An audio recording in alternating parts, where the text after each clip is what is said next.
Hey guys, and welcome to the awards show for the Fantasy Focus Football Podcast here.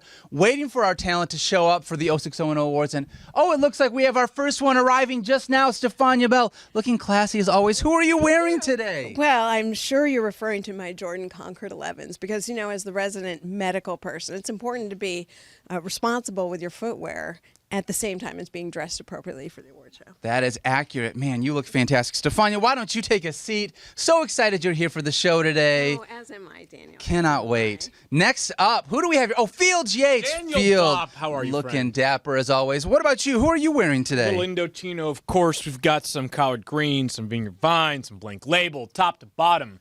We don't mess around. You're not wearing Jordans? No, I forgot my Jordans at home this There's afternoon, actually a Daniel. seat in the back if you can go up into the balcony over there. This is all I get to That's do. it. Yeah, just if you can just head up over there, that would be great. Thanks. Okay, cool. And last but not least, hey, Matthew Hey. Berry. How are you today, sir? I'm fine, Daniel. How are you? It's good to see you. Upgrading here. Yes, that's We're right. putting you in front of the camera. Oh, this No is so expense spared. exciting. That's right. Hey, it's Yeah. cool that you would dress up for today. What are you am I wearing? wearing? Yeah. I'm wearing a T-shirt, Daniel. I'm wearing a T-shirt. Interesting. Yeah, that's right. I thought I would take a page out of your book. You're usually the T-shirt wearing guy. Yeah. So I thought I would wear a T-shirt. I spent a whole 30 seconds picking this out. You should stay in your lane, old man.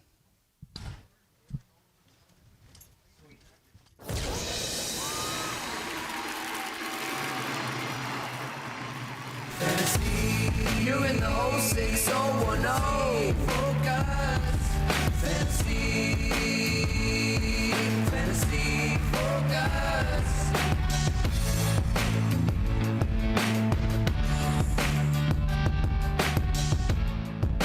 Bob Podcast, it is the most prestigious, coveted, anticipated award show of the season. It is the 06010Es. The 06010 It rolls right off the tongue. My name is Field Yates, alongside Matthew Berry and Stephania Bell. Hello for show number 100 of the season for us. Wow. There you go. I did not know that. We Congratulations. made it to triple digits. Made it to triple digits. Everyone bet the under. That's a good point. Yeah. And Well, to be honest, they bet the under on you. which is as part of the show. Honestly, that's the bet I took, to be candid. So we're all losing our shirts. Stephania, you look lovely as always, especially in the velvet. Oh, well, thank you. It's an award show. Yeah. It's award season. It is. So, and you have to have a different look. So this is just for this show. 100%. Understood. So, yes, in the velvet. So, real question for you. Yeah. For a question. Like, Real question. Yep. is this your actual tuxedo? If I had to. If you were invited to a wedding, Right. and it was black tie optional, excuse me. Like if you were invited to a wedding in June, for example, Right. would you be able to dress in Yeah, well, a I could different get kind of between now and then, but no, if you're saying like Tomorrow. 2 hours, right, tomorrow, like tonight, all of a sudden, hey, emergency wedding, we need you in a tux. What would I wear? It would be this. Yeah, like, no, I don't. I have one tux. That I wore at my first By the wedding. way, one tux is totally fine. No, but I at your wore first it. But wedding. I wore it at my first wedding, so my wife would not want me to wear the tux that I got married to my ex-wife Why have you in. not, like, Why do you burned still that? have that? I don't know, it's hanging in a closet somewhere. I don't throw anything away. Plus, it's made out of what, like burlap and linseed Yeah, I mean, oil or like something it's so like that? I don't know that I would fit into it because that was a We got I to have get Matthew think on about tidying up. You guys haven't watched Hoarders. that show on That would- Netflix. Maybe there's a show called Hoarders for you. You can't get rid of it. that was probably. I mean, I'm trying to think when my ex-wife and I got married. It would have been almost 20 years ago. So Probably is like earth tones too, right? They didn't really do bright colors back then, did they? it was in black and white. Yeah, it was in black and white. There you go. Hey, but Anyway, you have so a pocket square. So I see there you on your Look, tux. Right I had there. a choice. I had a choice, Secret Squirrel. When you said to me, "Hey, we're doing an award show, and we're going to do it 3 weeks after the season, after everyone's forgotten about everything that's happened." When you told me that whole premise, and I said, "Oh, that's very exciting. That'll be great for the fans." When you said that, it said, "Oh, by the way, everyone's going to be dressing up." I had a choice there. Right, I could either try, like Stephania's always going to look lovely, right? Okay, so she's in her own category. So then I'm trying to compete with Field, and look, let's be honest. That's a battle I'm going to lose 100 times out of 100. So who you're trying to show up here? Is it me? Is that what it is? Because I wore a Basically, shirt yeah. with buttons on it I for understand. the second time this year. I hope understand. You know. So I had a way to go. I could either dress up in a suit and tie and just look like, a schlub next to Field, or I could go stay in my lane, which is like go something sort of funny, but also acknowledging that we're trying to dress up here a little bit. Right. I think I made the right choice, to be perfectly honest. Put up a poll. You could have gone Thirsty toe-to-toe Kyle? with me. Put up a poll. I think I made the right effing call. Right. You to be could have honest. gone toe-to-toe with me And looked lost. like a schlub. 100%. Or did what you did instead and look like a schlub. Exactly. Rewind. Fantasy news. News from the National Football League. This is the instant replay. But at least I'm comfortable as a schlub this way. Otherwise, That's a good point. You're not like in a tight-fitting shirt or something. right? Yeah, it's comfy. Secret Squirrel. I learned something before the show today when we were talking about shoes because Yeah. Stephania has her Jordans that she's all proud of. Yeah, Oh my she God, does. This is great. I hope you tell the story. No, In Field. earnest. No, Field goes. Field goes. He goes. We were talking about a particular brand of shoe, and he just basically said, "Oh yeah, I carry 2 pairs with me at all times." Correct. At all times, Field Yates has 2 different pairs of shoes with him. It's actually correct. That's true. Well, at ESPN, I do. And there's a very specific reason why. I've got shoes that I intend to wear exclusively on the air, but ESPN's campus is not a place that, there are ways to walk from one building to another building that you could definitely be needed at and have to go outdoors. I don't want to risk shoes that you see on national television getting scuffed up, Matthew. I take a lot of pride in those. So I've got my indoor shoes here. I've got my outdoor shoes here.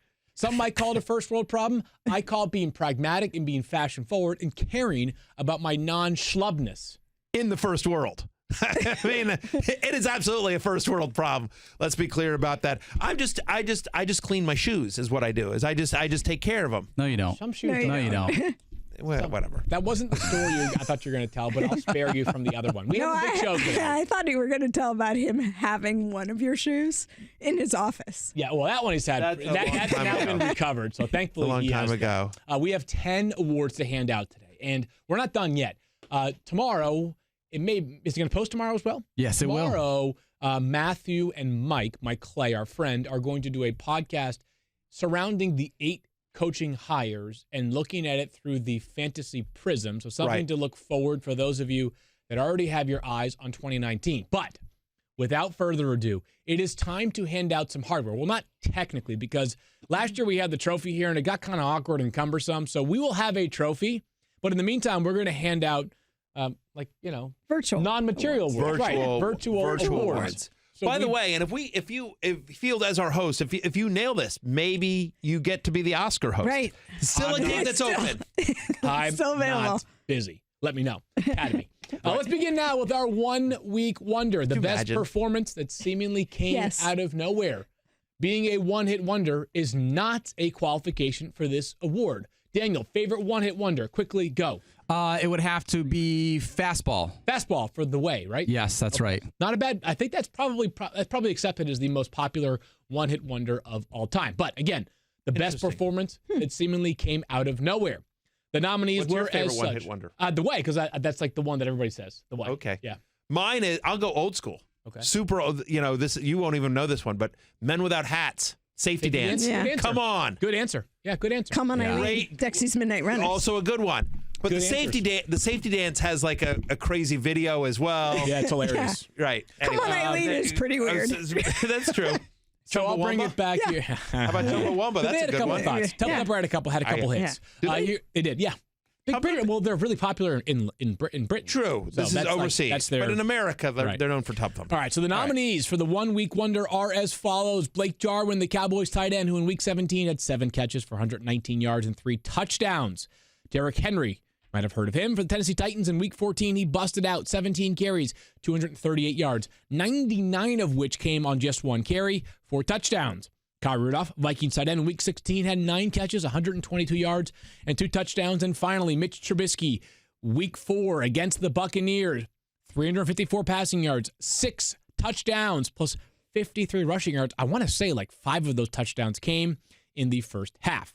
So just one person, me, voted for Kyle Rudolph. So let me explain the reason why I made the case for Kyle Rudolph before we get to the others that also receive votes. When I think about a player that seemingly came out of nowhere, like, I wouldn't vote for someone that wasn't being utilized in lineups at all.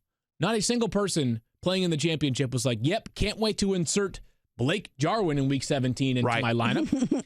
Kyle Rudolph is a player that you had stood by throughout the season, not because he had been good, but because no tight ends are good. There's literally like 3 good tight ends.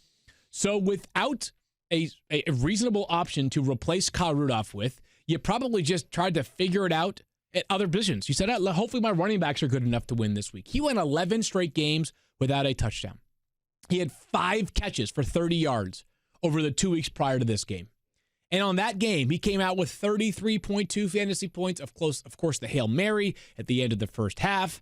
A monster game. Like, I would not be surprised if Kyle Rudolph was started in a reasonable amount of leagues that were still playing in week 17. Wouldn't stun me. Whereas I think some of the other guys in this list, no one was playing him. Hence my reasoning.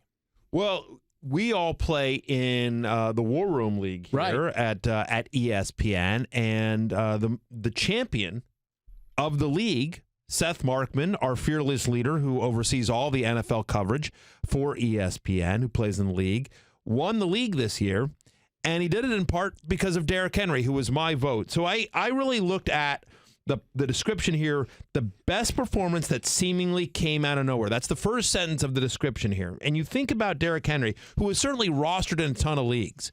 And in fact, he was started. The reason I bring up Seth is because Derrick Henry is one of the reasons he won the championship. He started him in this week 14. And we certainly heard from a number of people on Twitter that lost because they were facing Derrick Henry or managed to survive and advance because of Derrick Henry. You think about Jacksonville entering week 14. Second fewest running back points allowed, 6th fewest running back rushing yards allowed, 7th fewest running back yards per game. So it was a very good run defense for Jacksonville. And then Derrick Henry, if you think back to that week 3 game when the Titans and the Jaguars played the first time of the season, Derrick Henry got more carries in week 3 at Jacksonville, 18, than he did in this game. He managed just 67 yards. So he'd already failed basically against Jacksonville. They were red hot. Deion Lewis had been more of the primary guy. However, he had been scoring touchdowns coming into that game, and so people, I think, reluctantly started him, hoping he would fall into the end zone. 17 carries, 238 yards, 4 touchdowns, 47.8 fantasy points. Came out of nowhere. To me, he's the winner. You got the vote as well for Derrick I did. Henry. I mean, Matthew's given you pretty much all the same stats that I was looking at, and it was if you follow this podcast for a while, we were talking about this before show, you've heard us use the term fantasy zombie in the Wayback Machine. This is a player where you're trying to decide if he really qualified as that, because he wasn't really good to start the season and then disappeared, but I think the expectation was that Derrick Henry was going to have so much more opportunity with DeMarco Murray being gone. You thought he was going to be a solid performer. It didn't happen. You probably gave up on him, and then these few weeks at the end of the season came out of nowhere. Congratulations to Derrick Henry, who wins Award 1. Award 2 goes to the game. Whoa. That is not what we practiced at all. Not at all. First off, you were going to talk to Thirsty Kyle about he was going to make the case for Blake Jarwin because he got away from us. He voted for Blake Jarwin dumbly, but he did it. Go ahead, Thirsty Kyle. Hey, now, I mean, the Cowboys had 1 tight end touchdown coming into that game. The man scores 3 in 1 week out of nowhere. To me, Blake Jarwin the winner, but not getting much love here. So and he didn't start, and then Field. I mean, I put him on the Kevin Hart list. Like, you're not hosting anything. I mean, like, honestly, because it should have been like. And the 0601 he goes. So a lot of great nominees, but the 06010 he goes to, drum roll, Derrick Henry of the Tennessee Titans. Yay! Derrick Henry, congratulations. Derrick Henry could not be here, so we're accepting on his behalf. There you go. Thank you, Stephania. Right, Secret Squirrel? That is accurate. Matthew, for once this year, I can say you did a real good job there, bud. Saving the best for last. All right, now we move on to our next category, at which point we moved on to the game of the year. In your opinion, the best single game performance of the 2018 season. The games are listed in the order of most fantasy points. Nominee 1, Amari Cooper of the Dallas Cowboys against the Eagles in Week 14, 10 catches, 217 yards, and 3 touchdowns, good for 49.7 points. Number 2, a familiar face, is Derrick Henry. 17 carries on 238 yards, 4 touchdowns. Again, this was against the Jaguars in Week 14, 47.8 fantasy points. Christian McCaffrey, he was awesome this year. In Week 12, he was especially awesome with 125 rush yards, a rushing touchdown, 11 catches, 112 receiving yards, plus 1 receiving touchdown. That's 46.7 fantasy points. And finally, Mr. soon-to-be former Steelers wide receiver Antonio Brown, who in Week 16 against the Saints had 14 catches for 185 yards and 2 touchdowns, 44.5 fantasy points. Stephania, why don't you paint the case for Christian McCaffrey? Well, did you see how long it took you to get through all those stats? That's because Christian McCaffrey did everything on the field. You know, some of your players in there, they did it in one dimension. Amari Cooper was catching balls. Derrick Henry was rushing for touchdowns. But Christian McCaffrey had rushing stats, over 100 yards rushing, over 100 yards receiving, and found the end zone doing both things. So to me, it was the versatility, it was the amount of yardage that he accumulated, and that's what was so impressive about that performance. The first player since LaDainian Tomlinson in 2002 with 125 rushing yards and 10 catches in the same game. I mean, Christian McCaffrey was a stud all year long, but to me, it was the way he did everything. The only thing he didn't do was throw a touchdown pass. He did throw a touchdown pass this year. Right. Yeah. But I meant not in that game. And then when you think about that just tipped the scale for me. Yeah, he was awesome all season. Perhaps the fantasy MVP. We'll discuss that a little bit later on. Matthew, Antonio Brown, again, he might soon be a former Pittsburgh Steeler. Yeah. But honestly, that game felt like a reminder that until he's not a former Steeler, I still believe he's the best player on that offensive roster. Coming into that game, he had been outscored by Juju Smith-Schuster in 4 straight games, or the 4 games prior total, like 89 points to 70 points total in those 4 games. Those 4 games combined coming into that one.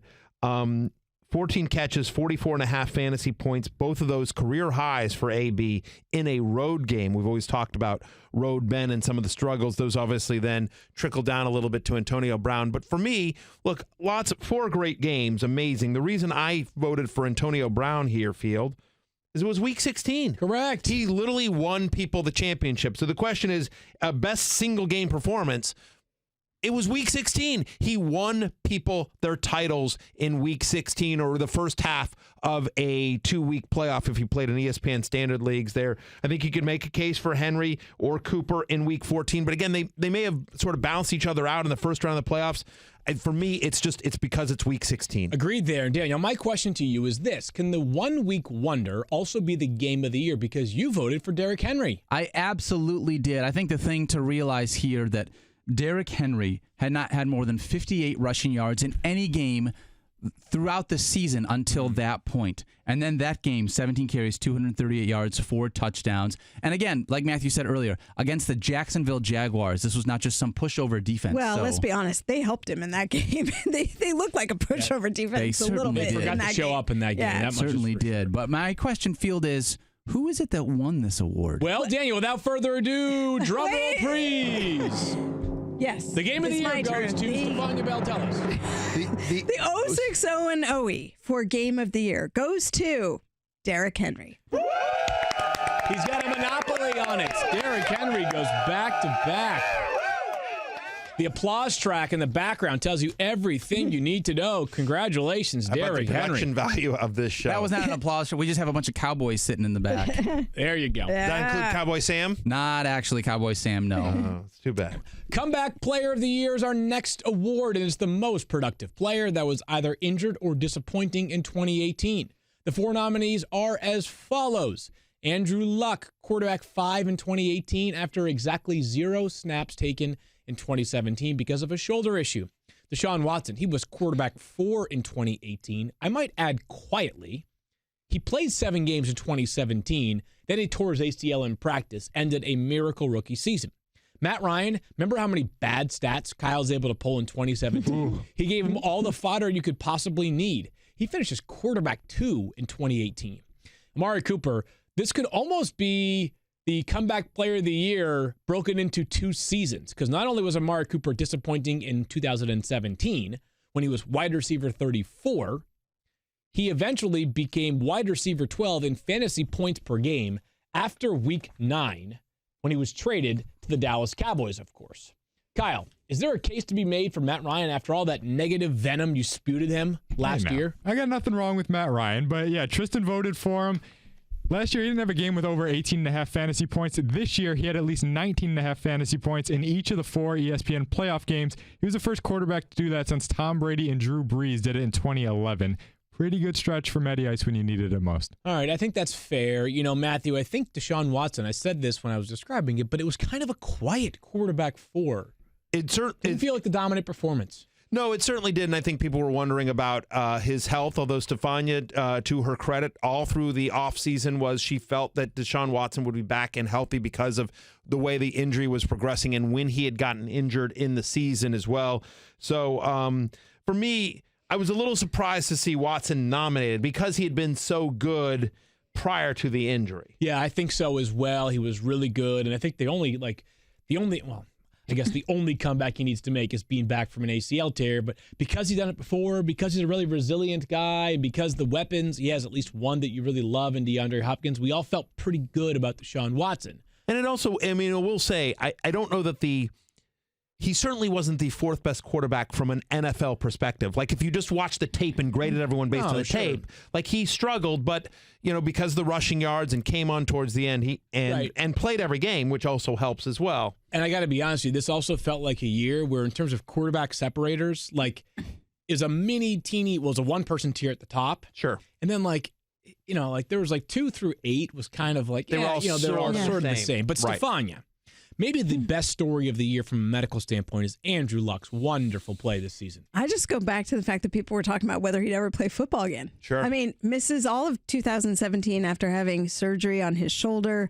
As you may remember, before that season, comes back. It never gets to really throwing in camp. I mean, any throwing he did was behind closed doors, and he was close but not quite. And then they ultimately shut him down. And then there was discussion about whether he was going to have another surgery, whether he was just going to take time, continue rehab. And because he hadn't been seen, it led to more and more chatter in the offseason. And then he came back, and when he did first start throwing, it was the Nerf balls. It was the small footballs. And then people are like, well, he can do that, but can he throw a real football? And for him to come back under the glare of the media scrutiny, under all the doubt, and having his own self-doubt that he admitted later was really one of the most difficult parts for him, and to not only come back, but come back and play all 16 games and to get better, I would argue, as the season went on, in terms of if you looked at how he was throwing the ball, decisive, sharp, there was no hesitation.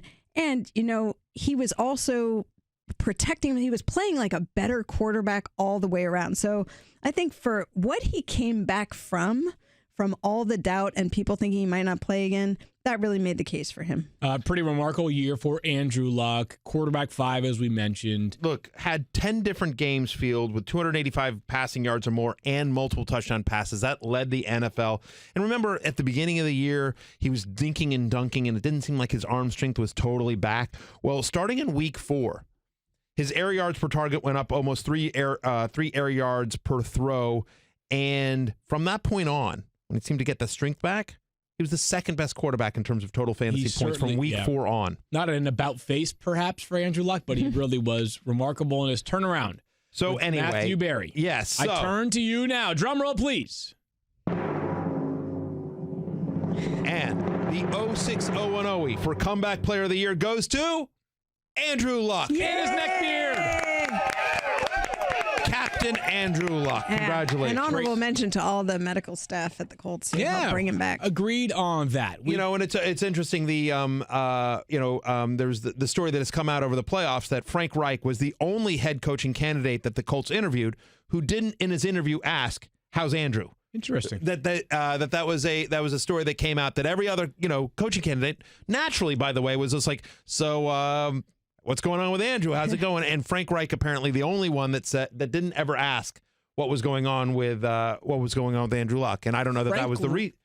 But he did a great job. He did a great job. He's going to be unrecognizable at the combine because what he's got going on right now with like the Harry Potter glasses, the big gray beard, like it's all a thing. at the moment. Pretty sure I'll be able to find them. I just got to say these things are like homing devices. That's right. You know what I mean? They truly are. Hey, Field, before you move on, just very quickly, one piece of housekeeping that I want to address that we didn't really get to at the beginning of the show that we probably should have is in terms of who was able to vote. Who was the voting panel? We talk about these winners. Well, Cast who? of 20,000 people. Right, exactly. Who got to vote on it? So obviously, Field, you, myself, Stephania Bell, Secret Squirrel Daniel Dopp, Thirsty Kyle, as you know, but also Mike Clay, who obviously spent a number of times filling in for me and doing various fill-in work here with the 06010. So Right. Mike Clay, Not Cool Keith Lipscomb, who's in a tie today. Yeah. That's the first time I've ever seen him in a tie. It's a sharp tie. a nice I've worked with him for a blue. decade. I like to add that is a sharp tie.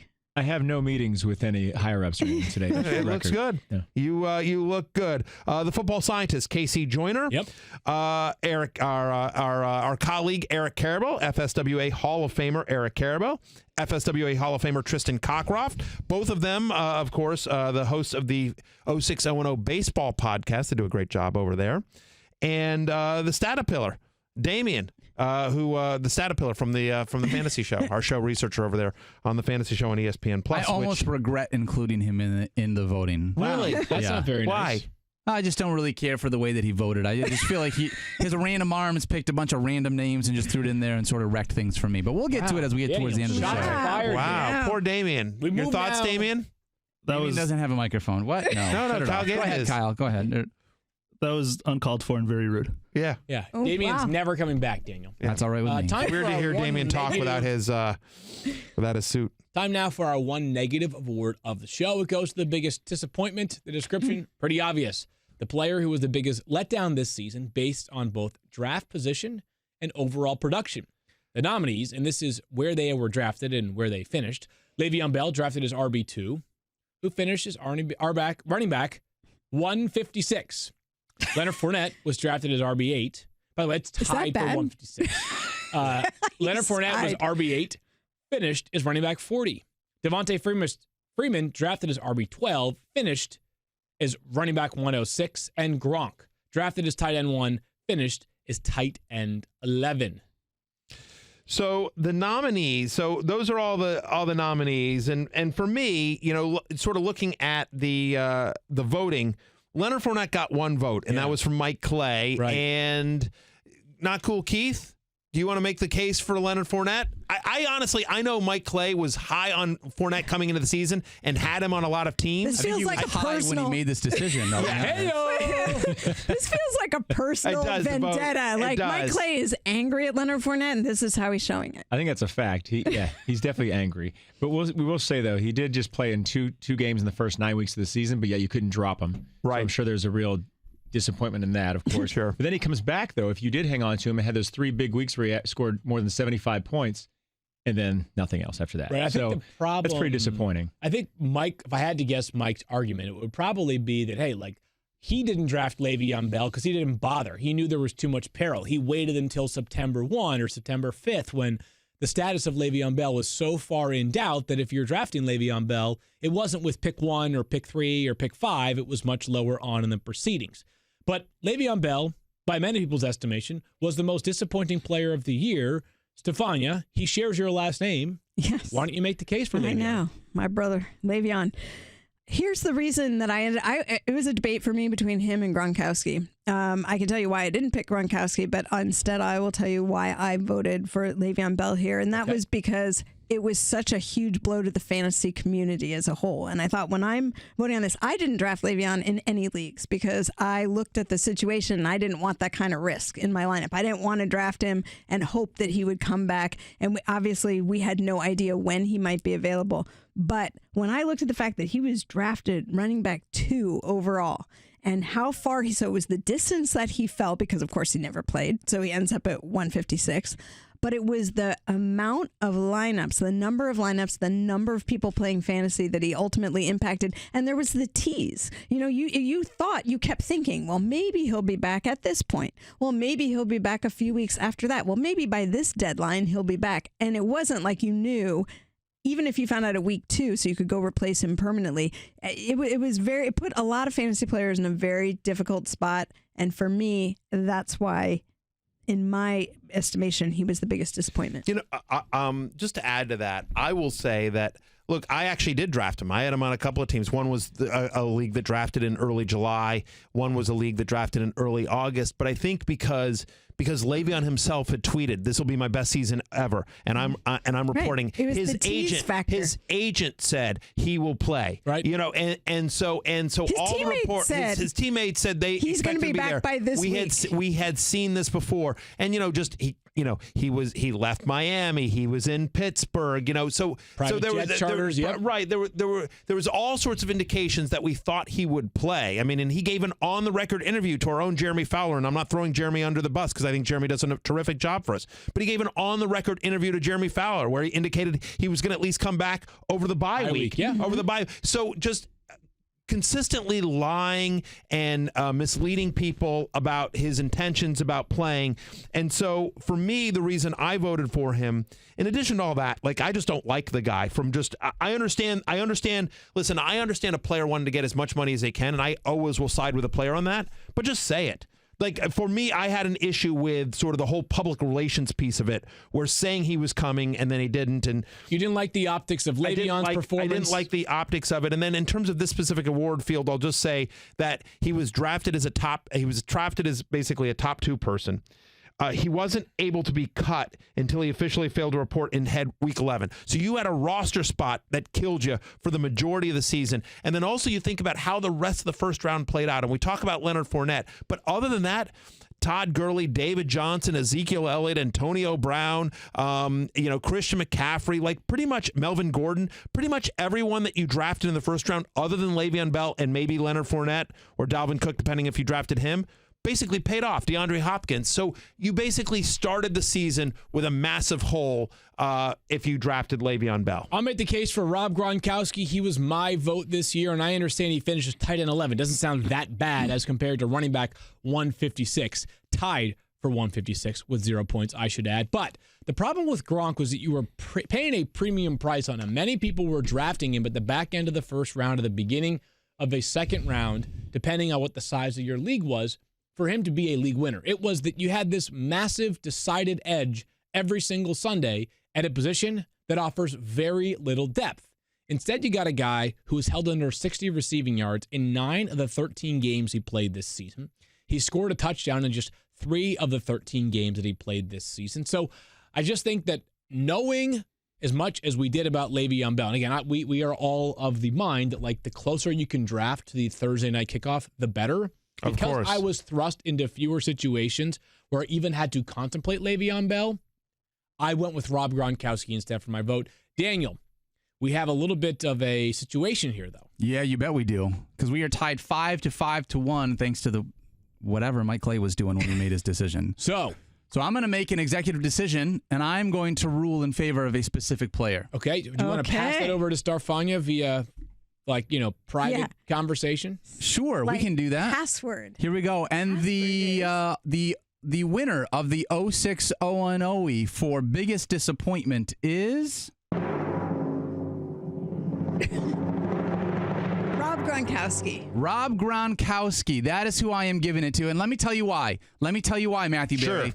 Before you wipe that look off your face right now. Stupid. But it's fine. Let me tell you why. Go ahead. Whatever. The biggest disappointment is the winner of the biggest disappointment is a biggest disappointment. Go ahead. You want to know why? Yeah. This award's the biggest disappointment. What do you got? I'll tell you what. When you drafted Le'Veon Bell, you knew that there was a risk involved with drafting that player. No, that's my argument. You didn't until very close to the end. If you drafted in early August, you had no indication if you drafted in early August, you're drafting way too early and you're not listening to this podcast. People do that. Understandable. People do that. People draft in July. People draft all the time. Look at our data. Look at millions of people draft in the first 2 weeks in August. Yep. I'm going to come to Matthew's defense here because you can't use that as the sole argument because Rob Gronkowski comes with a ton of risk. So don't say you're not coming with risk. In fact, we advised you if you drafted Rob Gronkowski to get a second tight end because of the likelihood that he would miss multiple games. Now, what we didn't know, and here's where I'm okay with the vote. You have the wrong rationale. The vote's okay. The rationale is that when Rob Gronkowski played, he didn't look like Rob Gronkowski. So when he was on the field, when he was healthy enough to take the field, he was not playing like the tight end that you drafted, because what we constantly said in the preseason was, you may not have Gronkowski all 16 games. That's why you should get a backup tight end. But when you have him, he's likely to win you your week. He is a game changer on the field. And that field, would you agree, to me was the biggest disappointment, was that when he was there, he wasn't himself. Right. Again, you drafted him to be the guy that catalyzed your victory this season. It's not happening. Trust me. I got burned by him in the War Room League. And I disagree with this because James Conner was drafted as running back 39. Like, it's not like people didn't understand there was risk with Le'Veon Bell. Otherwise, James Conner wouldn't have been drafted at all. Sure. He would have been some handcuff that would have been an undrafted free agent. But Well, people a drafted lot him of knowing handcuffs. that. A lot of handcuffs were, and his ADP was all over the place. James Conner's Absolutely. was. But we're not. I don't know. For It's more like 1A and 1B. Both of these players absolutely destroyed you. And I understand if you got James Conner, the biggest disappointment for Le'Veon Bell didn't hurt as much as if you drafted. But you can't. But that's not an argument you can use for whether it's okay that James Conner didn't show. You know what? David Bell didn't show up because he had James Conner. Leonard Fournette wins biggest disappointment. How do you feel now? No. You know who wins biggest disappointment? Secret Squirrel. It's Daniel me. Dopp. Thank you. You know what it's time for? The awards music. I just Go on whatever. to the next thing. It's a disaster. Le'Veon Bell. I want another poll. Next. I want another poll. Go to commercial. Where's the orchestra? Who's the biggest disappointment? Who should win the 06-01A for biggest disappointment? Rob Gronkowski or Le'Veon Bell? Let's just let the people decide. Moving along to our waiver wire wonder. Again, pretty self-explanatory here. The player who held the most fantasy value after not being drafted on average inside the top 160 players this season. Our nominees are Phillip Lindsay for the Broncos, running back 13 in terms of fantasy points per game this season. Eric Ebron, tight end 4. Baker Mayfield, quarterback 16. And Tyler Boyd, who was wide receiver 19. Crazy to think that all of those players were not even drafted on average. Both of them, or all of them, were awesome. Kyle and Keith, you both picked a certain former Lions tight end. Kyle, what say you about the case for Eric Ebron? Yeah, Eric Ebron finished the season closer to tight end 1 than he did tight end 8 in terms of total points this year. And I know you guys were all on Phillip Lindsay, and I got nothing against him, but where was he when you needed him most? He was running back 42 from weeks 15 to 16 and didn't even play in week 17. You didn't even have games in week 15 and 16. He was hurt. Wow, Kyle going hard on Phillip Lindsay, who had a wrist injury that requires surgery, who didn't even play in week 17. He's not tough. He was hurt. So here's what I would say. Is Eric Ebron countered that, by the way, with games in which he had 33 receiving yards, 26 receiving yards, 31, 8 in that pivotal week 15 matchup, 28 in week 16. Like, Eric Ebron was amazing. His touchdowns were unbelievable. But he benefited from an offense that would throw touchdown passes to 3 different tight ends in one game. So and Jack Doyle being hurt also boosted Eric Ebron. Yeah, to Field's point, in week 15 against Dallas, he had 1 catch for 8 yards, 1.8 fantasy points. Right. In week 16 against the Giants, 3 for 28, 5.8 fantasy points there. So I think that we can probably safely, because at least you knew Phillip Lindsay wasn't going to play and you could replace him with somebody. I think we can. Ebron just went out there and stunk. Right. So I think, by the way, that we can probably move off of Baker Mayfield. He had a very fun end of the season. But first of all, quarterback is so deep, right? And even when Baker had this amazing stretch of great matches, like the Chiefs and the Falcons, and I want to say the Raiders, 3 out of 4 weeks, so the Buccaneers might have been mixed in there as well. He never cashed in and was like a top 5 option. Fine rookie season. I can't wait for Baker Mayfield in year 2. Right. Next year is going to be fun for Baker Mayfield. And I think what might bring us back towards Lindsay versus Ebron is that Tyler Boyd played the position with the most depth in fantasy, right? It's just more difficult to find reliable tight ends or running backs. And Matthew, just to make the case again for Phillip Lindsay, everybody this year was talking about a breakout Denver Broncos running back that was a rookie. Not named Phillip Lindsay. Just the other one. It was Royce Freeman. Phillip Lindsay was tremendous. Look, I went back and forth on this one because you could really make a strong argument for Eric Ebron based on the depth of the position. Right. But because it was sort of in and out because of Doyle being in there, it took a little while before you believed in Eric Ebron. It was I don't want to inflate's the wrong word, but there were a couple of huge games there for Eric Ebron that sort of skewed it a little bit. He was terrific. He was very close, but ultimately what boiled it down for me was just the depth of the position at Phillip Lindsay and just how consistent he was. Basically, week 1, 17 for 74 and a touchdown against Seattle, kind of building on the preseason success. We'd seen something from Phillip Lindsay, and then he sort of broke out in week 1. And so basically, you got 15 weeks, or up until he got hurt, you got 15 weeks out of Phillip Lindsay. And so just sort of getting a starting running back in week 1 that was consistent week in, week out. I don't have Tristan's consistency rankings in front of me, but my suspicion is that he would rank pretty high because it felt like Lindsay gave you something every single week. Yep, he was rock solid for them. That much is for sure. So that's one of the reasons why I went with Lindsay. So we turn it back to Matthew Berry here. Drum roll, please, Daniel Dopp. So the 06010 for Waiver Wire Wonder of the Year goes to, envelope please, Phillip Lindsay. Yay! Phillip Lindsay. 2 first names, always a crowd pleaser. Phillip Lindsay helped me win a championship against. Way to go. There you go. Phillip Lindsay helping out Stephania Bell. A quick break for us, and we're right back with the Rookie of the Year. Fantasy, you in the 06010. Focus. Fantasy, focus. Thirsty Kyle. So I have a. Hold on. What? Just read the screen. Now what'll make sense. So yeah, Thirsty Kyle, we have a screen here where Thirsty Kyle can throw up notes to us every once in a while, and he wrote, Kyle Rudolph has 3 first names, and you didn't vote for him in the other award. Well, right. Phillip Lindsay didn't get my vote because he has 2 first names. It's just it's an added bonus. It's another reason to root for the kid. And then you write 3 first names. I'm like, 3 first names. His name's Kyle Rudolph. And then he's like, his middle name is David, but no one calls him Kyle David Rudolph. Well, maybe Kyle Rudolph. Daniel. He wrote is Rudolph a first name? Oh, Daniel. Now he even got it wrong. Reindeer. Yeah, it's also Rudy. Rudolph. Sure, 3 Rudy. first names. No. No, people. Big season coming. Rudolph is a first name. Rudolph Is is it? the first Rudy, name. yeah. Okay, then let's see. You I refuse to believe that. I don't know anyone that has more children than you, Matthew. And if you have not named someone Rudolph, Yeah. I don't think it's a first name. No, baby Rudolph. Yeah, we have one. Oh, baby Rudolph. Yeah, we just. Oh, okay. Yeah. All right. Well. Yeah, Beth gave birth like a week ago. Yep. ESPN Radio. Breaking news.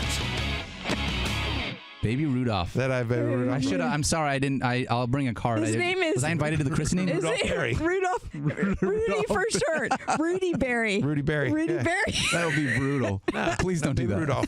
We're gonna call him Baby Rudolph. Rudy the red-nosed berry. Anyway, whatever. Anyway, it was a terrible note from Kyle all around, and he. We can agree on that. Yeah. Nice job. All right, so now we're back, Field Yates. We go on to the Rookie of the Year. If you don't know what this one is, I'm not sure what to tell you. Fantasy football's top producing rookie. The nominees, believe it or not, include Saquon Barkley of the New York Giants, 24.1 fantasy points per game. He played in 16 games. Phillip Lindsay, 14.9 fantasy points per game. He played in 15 games. Calvin Ridley, 12.9 fantasy points per game, good enough for wide receiver 28 this season. And Nick Chubb of the Browns, he was running back 25, 12.2 fantasy points per game. Who wants to be the person like? Well, look, Field. Who wants to make the case for someone not named Saquon? Okay. Keith, let's talk about somebody Nick other Chubb? than Saquon. Yeah, let's talk about Nick Chubb. What'd you see? I love Nick Chubb, but we'll give him some. All right, how about this? How about this? Keith just excited about. You're excited about Nick Chubb. You're a Browns fan. Like that's about as far as we need to go into this analysis. Right. I mean, I didn't vote for him, so let's be clear. But he did do a nice job after he got the job. Right. We'll leave it at that. So, look, why don't we just tell Stephania to look? Saquon Barkley. Why bother belaboring the points? Why bother exactly. Okay, Come on. you About the ready? brilliance. Wait. of Are you Saquon. gonna get a drum roll? Never guess. But the Rookie of the Year, 06010 goes to Kerryon Johnson. Saquon Barkley. And look, that's the most anticlimactic introduction of an award ever because it was clear from the way we were talking that we didn't even know how to make the case for anyone else. Why? Because it was unanimously voted on that Saquon Barkley was the rookie. There were questions coming into the preseason. I had him as a top 5 player overall and a top 5 running back. Others did as well. Some people had him as a late first rounder, even as an early second rounder. Rookie running back, hamstring injuries in the preseason. To be bad fair, he got offensive those line. taken care of when the recall came through. That's why he did so well. Oh. Thank you, Do we Stephania. have a worst joke? Do we have worst joke? Is that one of the 06010s? We're hanging out. So I had to get it in for the final show. Come on. So good. So Oh good. my God! He's been waiting all show. This year can't be over quick enough. I think I'm going to have to call in tomorrow's podcast, and Mike Clay's going to do it with somebody else. Look, so right, there were questions. People questioned Saquon Barkley. There was a lot of people like, oh, that offensive line is so brutal, and rookie running back unproven, hamstring injuries. How bad is the Giants' offense going to be? And yet, he had a rushing touchdown or 100-plus yards in 15 of 16 games this year. So much consistency, 15 touchdowns. Only Todd Gurley and Alvin Kamara had more. 385 fantasy points. That is 60 more points than Ezekiel Elliott, 65 more points than Alvin Kamara had during their rookie season. So not only did he have a great rookie season this year, he had an epic one of all time, better than some of the great rookie running back seasons we've seen in recent history. I should say. Last stat here, which is so important, especially in PPR, which is the default format. He had 91 receptions this year. That's more than Tyreek Hill, more than Mike Evans, more than George Kittle, among many other players. 91 receptions. You could have possibly asked for out of a rookie. He was tremendous. He was about the only thing worth watching on the Giants offense this virtually season. matchup proof. That's correct. We move forward now to the best value. The player whose production exceeded their projected value based on average draft position. A note, the player had to be universally drafted to qualify. We'll get to the top free agents. We already kind of got to the top free agents earlier on in the show. The nominees, here's where they were drafted, and here's where they finished. Patrick Mahomes drafted as quarterback 16. He finished as quarterback 1. George Kittle drafted as tight end 17. He finished as tight end 3. And James Conner was drafted as running back 39. He finished running back 6. So we actually, all three of us, had different votes here. Matthew, I'll let you have the floor first. Your pick was James Conner's. James Conner. Look, I thought long and hard about Mahomes because obviously his was a magical season. And the reason I went away from Mahomes and went towards Conner is because about position scarcity and the availability of replacements on the waiver wire. So you think about Mahomes, and as great as he was, you think about guys that weren't really drafted or drafted low, like Matt Ryan, Jared Goff, Mitch Trubisky, Baker Mayfield, Phillip Rivers, Andrew Luck, Dak Prescott, all of them drafted outside the top 10. All of them gave you week in production, certainly from some time. And then you think about even the Tampa Bay quarterbacks, like if you played that roulette between Fitzmagic and Jameis Winston. So honestly, as great as Mahomes was, for me, it was James Conner here, right? On a per-game basis from weeks 5 through 9, he was the best running back in fantasy. If you missed out on Dalvin Cook, or not missed out, but like if Dalvin Cook or Leonard Fournette or Le'Veon Bell, one of these running backs just sort of, I'm trying to think of a proper way to say this, derailed your season, if you will. Remember Devontae Freeman, who was an early second-round pick. He went down with an injury pretty early on. Royce Freeman was a guy that was drafted in the second round. He didn't perform up to expectations. So James Conner saved a lot of seasons at a position that honestly didn't have a ton of depth this year, and he gave you consistent production week in, week out while he was healthy. So for me, the vote in terms of best value, running back 39, he was going like in the 12th, 13th round. For me, it's James Conner. He's my vote. Fanya, if you had to make a vote, it would go for George Kittle, your beloved 49ers tight end. Right. And before everybody accuses me of just being a homer, I've got plenty of stats to back this up. Look, he was drafted as a tight end 3, and he finished as tight end 3. No, he was tight end 17. 17. But you misspoke. You said he was drafted as tight end 3. No, he was drafted as tight end 17. As a tight end 3, like a third tight end. Open the ears, like I got an 1 3. The phrasing's brutal. Yeah, I know, but it's not even correct because he was drafted as tight end 2. But so we move on. Whatevs. Anyway, the point is he went from math, not a part of the show. He went from 17 to 3. Let me tell you this. He was good. 5 games with at least 98 receiving yards and a receiving touchdown. He's the only tight end to do that this year. He was the 5th best player in week 17. You talk about when things matter most. And this is all positions, not 5th best tight end, 5th best player in week 17 with 29.9 points. Yeah. He played in all 16 games, and consider this, that he played from week 9 through week 17 with broken ribs. He was injured in week 9. There was so much damage to the 49ers as being down with injuries that he continued to play with the injuries. And if you want to compare to other guys at the position, you talked about position scarcity. For the record, my guy beat cancer. Ebron, broken ribs is nice, but my guy beat cancer. Right. Well, he just was saying. playing while he had broken ribs. I'm just saying my guy beat cancer. You're a horrible person. Ebron was tight end 4, and he was 36.5 points behind George Kittle. And Kyle Rudolph, who you talked about with the one game, it was a wonder. He finished tight end 7 on the year. He was over 106 points behind Kittle was George good. Kittle. George Kittle He was didn't great. beat cancer. He was good. He didn't beat cancer, but he was good. Let me make the case for Patrick Just horrible. Mahomes, my vote in this case. And I'm going to not empty out the vault of Patrick Mahomes' goodness because he might be nominated for some of our final awards. Right. Yeah. In terms of players that appeared on championship winning teams this season, only one player, Christian McCaffrey, was on a higher percentage of those championship teams than Patrick Mahomes. So you talked about, the positional value is different. Yet Patrick Mahomes was just that much better than the rest of the quarterbacks in fantasy football this year. 35.5% of leagues with the champion had Patrick Mahomes as his or her starting quarterback. He was great every single week. Not a single dud from Patrick Mahomes all season, and more often than not, he was taking Mike Clay's projections and doubling them. The guy was an absolute freak. He was a behemoth this year. My pick for best value, clearly Patrick Mahomes. But Matthew, it is now your turn. Drum roll, please. Well, I will just say what's amazing about all these players is that they've all, as we look into rankings for 2019, they're all at the top of their position. So James Conner has vaulted into being a top 10 running back. George Kittle is obviously a top 3 tight end. Mahomes is going to be the number 1 quarterback drafted next year. So it's unbelievable. All 3 players had an amazing season. But the 0601 0601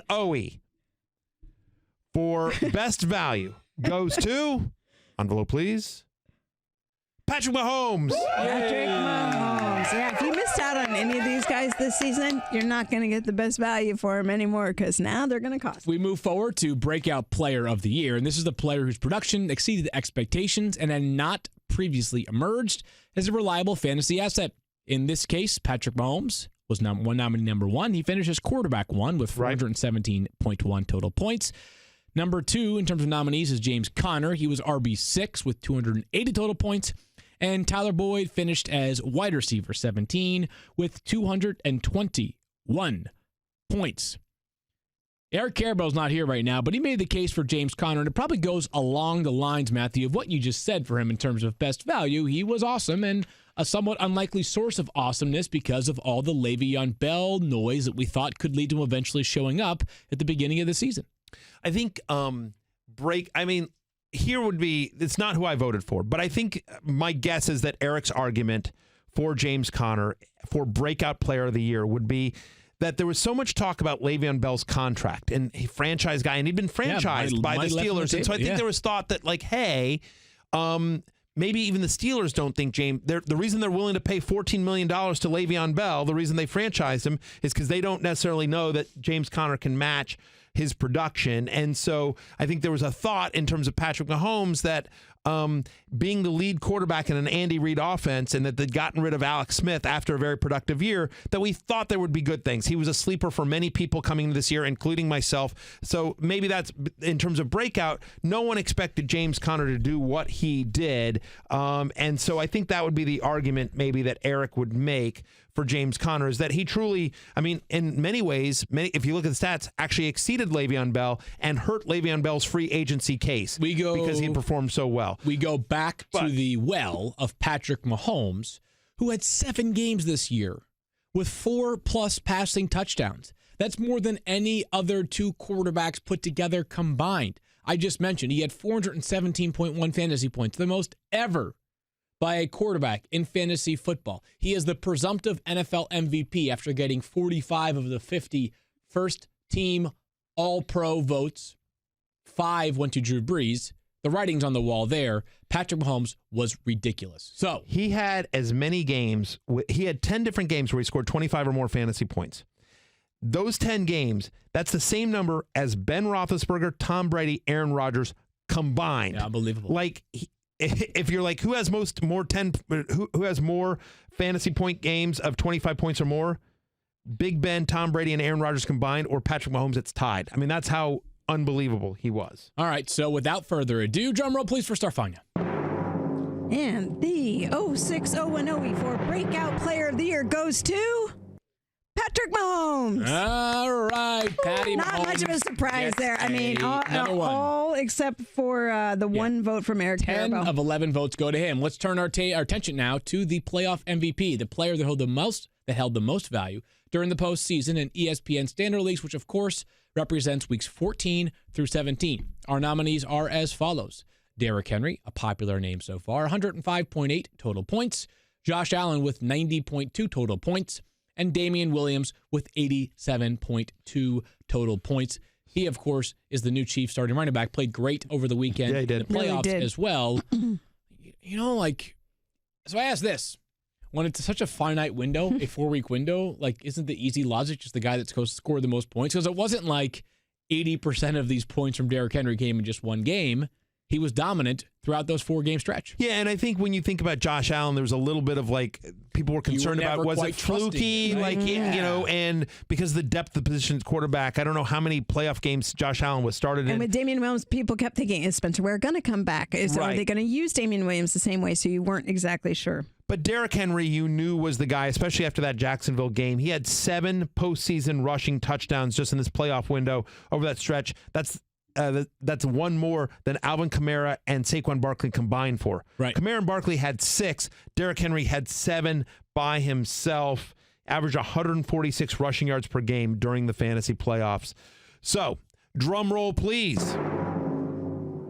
The 06-01 for playoff MVP goes to Derrick Henry. All right. It's 2 first names. Always a crowd chaser. Yeah, how about that? Derrick Henry finishing strong. Yeah. Collecting the Looking forward to what hardware. happens with Derrick Henry next year. We'll see who is the offensive coordinator in Tennessee. Of course, their offensive coordinator, Matt LaFleur, is now the Packers head coach. Our final award is the Player of the Year. You might have an idea of where it is actually headed. It's the best player in fantasy football in 2018.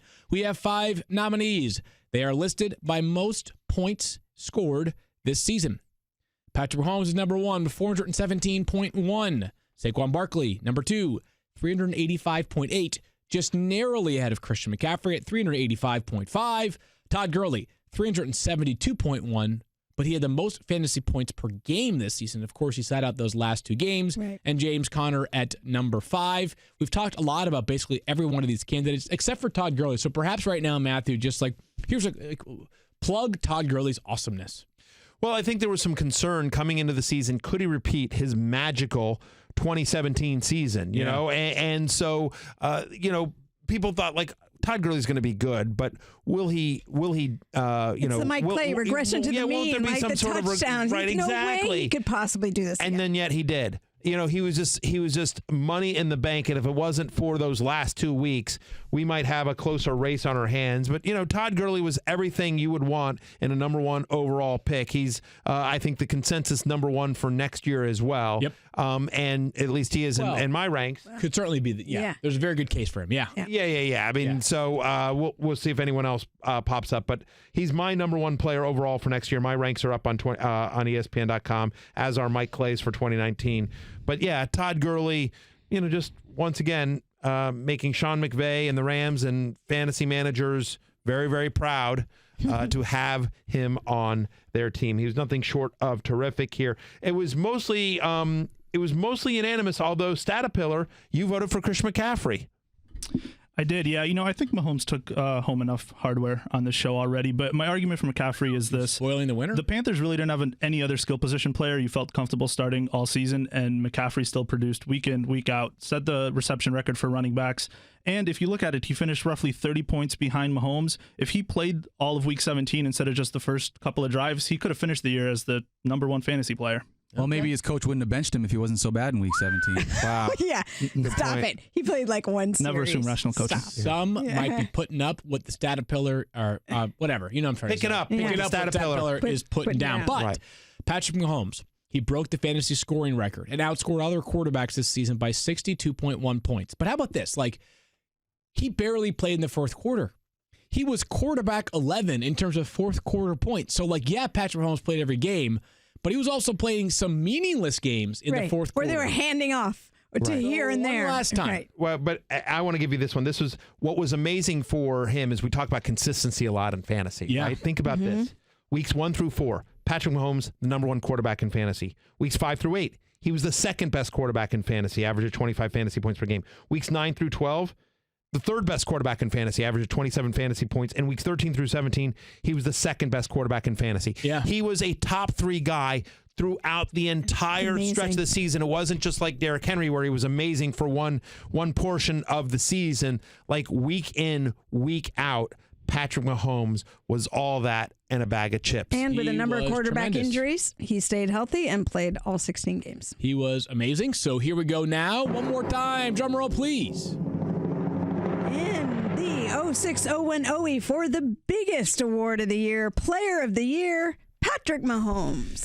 No surprise there. Patrick Mahomes was remarkable. He was brilliant. He was everything you could have possibly asked for. And we get to see Patrick Mahomes this Sunday when the Chiefs host the Patriots at 5:40. Oh, that's going to be fun. Arrowhead time. So we haven't really talked playoffs yet, but man, oh man, we got 4 great.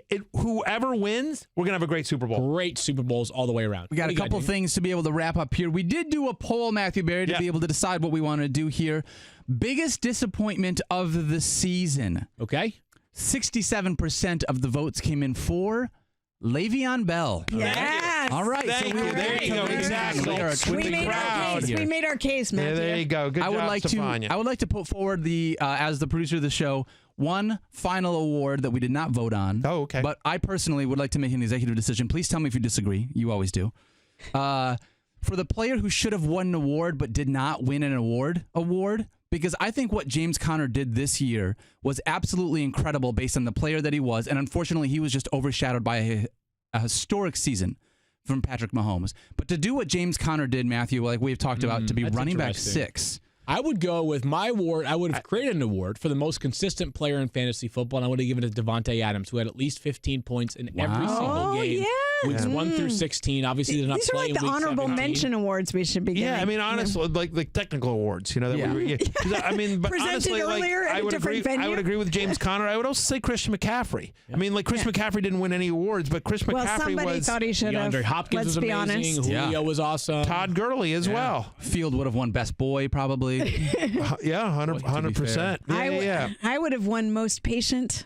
Yes. Well, you would have won best guns probably. That's 100%. There you go. Most in shape analyst in the For the people, Yeah. for the final show. Yeah, exactly. It is. Sun's out, guns out for Stephania.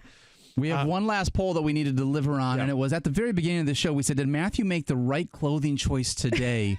29% said yes. 71 said no, he never does. Oh, Wow. Wow. You know what? That's a good way to end the year. Trolled by the audience. That's right. There you go. That's fair. It's Good fine. stuff Well, you know there. what? But though, honestly, I argue that poll proves my point because it's like, no, he never does. So my whole point of choosing this was, why am I going to compete with Field? Because that's just a losing proposition.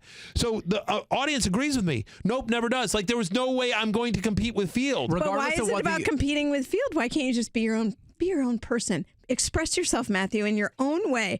Don't try and out Vineyard Vines him. Yeah, guess what? Wow. This is me expressing myself. Like This is my expressing myself. Hey, I also want to express myself to Stephania real quickly. I just want to Wow, dude. We made it show 100. Come on. This was show 100. It was a fun, it was an exhilarating season. We have a ton of people to thank. Obviously, the two of you for making today and every single day a ton of fun. People behind the glass led by Daniel, Keith, Kyle, the Statapillar, Damian, Tarika, who played a big part in helping out with the production and her of Colts. this podcast. Shout out.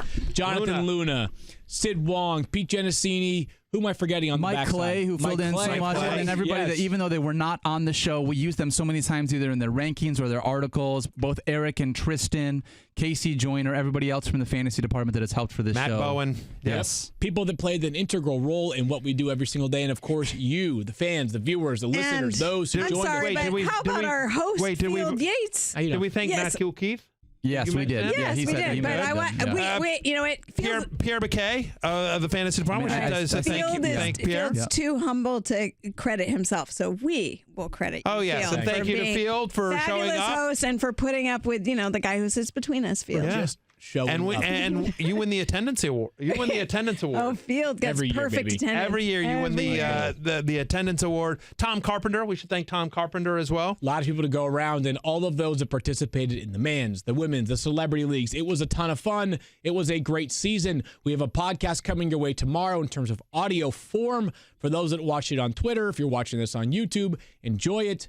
We're back. And we're never leaving you. We promise. So there'll be another show next Monday as well. There'll be a robust audio podcast, but there'll be a robust off-season schedule as well.